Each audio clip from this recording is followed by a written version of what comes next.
Assalamualaikum warahmatullahi wabarakatuh.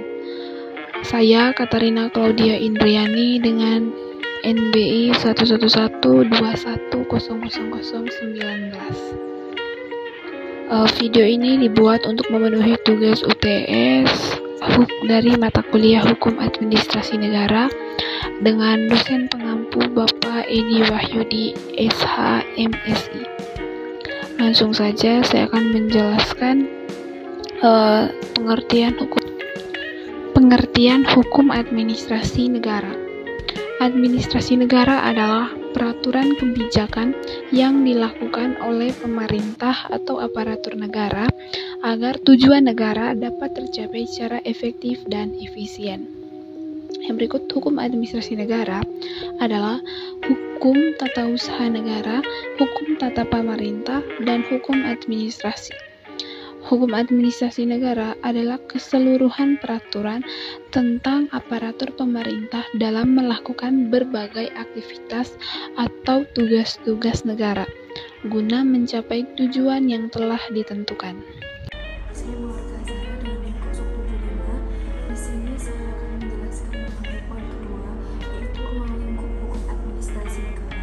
Secara umum, hukum administrasi ini meliputi hukum dasar-dasar dan prinsip-prinsip utama administrasi negara, hukum tentang administrasi negara, hukum tentang aktivitas-aktivitas administrasi negara yang bersifat yuridis, hukum tentang sarana-sarana administrasi negara, hukum administrasi negara, pemerintahan daerah dan wilayah, hukum administrasi kepegawaian, hukum administrasi keuangan, hukum administrasi perusahaan negara, dan hukum tentang peradilan administrasi negara. Selanjutnya saya akan menjelaskan poin ketiga, yaitu hubungan hukum administrasi negara dengan hukum tata negara. Dua golongan pendapat mengenai hubungan hukum administrasi negara dan hukum tata negara, yaitu golongan pertama menyatakan ada perbedaan yuridis prinsipil antara hukum administrasi negara dan hukum tata negara. Para ahli yang berpendapat bahwa ada perbedaan yuridis prinsipil antara lain yaitu Oppenheim, Van Vollenhoven, dan Webbermann.